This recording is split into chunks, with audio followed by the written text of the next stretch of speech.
exit planning is a process, right? And every process has steps. And in the exit planning process that we take, it's 7 steps. And the first step is really to figure out, your objectives, the owner's objectives. What are those things that are really important to you? First of all, we talk about what are the foundational objectives. How much money do you want and need to get out of your business? That's obviously important. The second thing is, who would you ideally like to sell or transfer your business to? That's the second thing. And the third thing, which is also very important, is what's that date? What's that date? Not just 5 years from now, but August 31st, 2025. I'm walking out that door with a check in my hand, and I'm going on to the next adventure in my life. And those are the objectives, what we call foundational. But as a business owner myself, I realized that wasn't the only thing that was important to me. We're very emotionally attached to our businesses that we start and we build. And so there are other considerations that we need to look at, other objectives. Sometimes we call those aspirational objectives, things that really touch your heart, or emotional connection to that. That might be, making sure that your employees are still employed when you leave the business. Maybe there's some kind of a legacy for the community that you've been serving.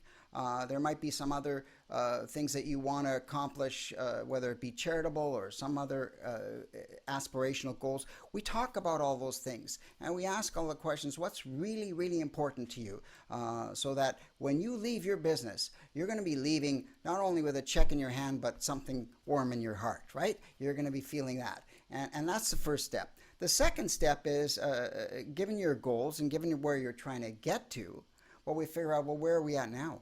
Like, where's the business at now?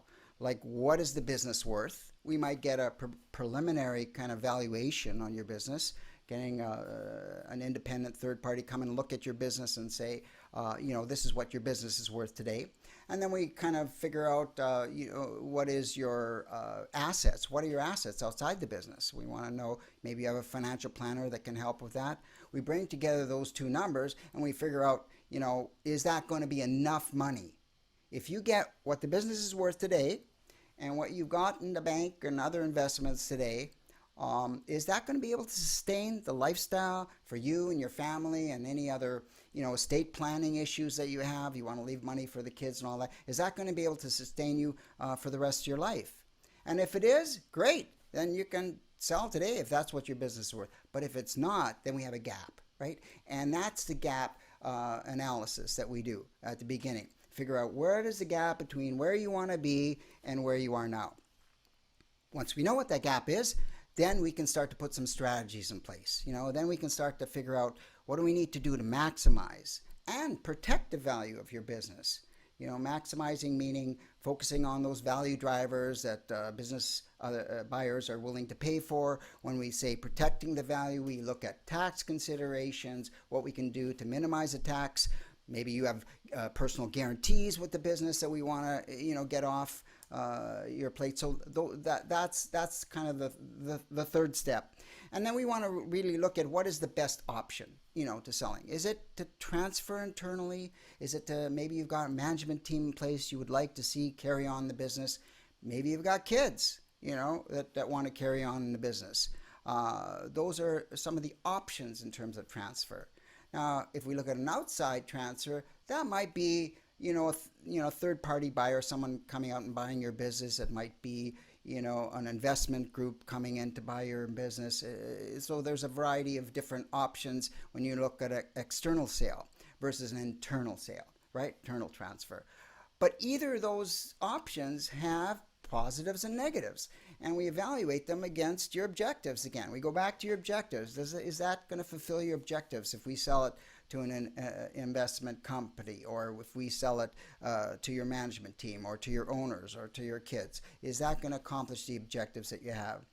And then we want to look at business continuity, right? That's kind of like the sixth step of the process, where we kind of figure out, between now and the time that you actually leave your business. If something, God forbid, happens to you, you die, you get or you become disabled and you're no longer able to work in the business, is there continuity instructions in place in the business to deal with that? Not just a business, not just a will, for example, a personal will, but in a sense, a will for your business. What do you want to happen in your business? Does everybody know where things are, where all the codes are, where all the accounts are, or those kinds of things we document in place so that in the event something happens between now and the day you leave, that we've got instructions in place.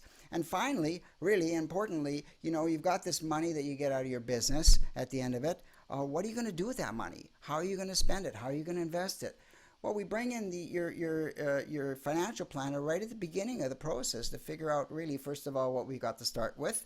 And given we know in the future what we're trying to get the business valued at, we know essentially what you're going to leave in your hands with at the end of the exit planning process. And then your your financial planner has a plan in place for what to do with that money. How to take that business investment that you've got a return on and invest it in a way, again, that goes back to fulfilling the objectives that we set in the beginning. And that's what is called preparing a comprehensive, detailed, documented exit plan.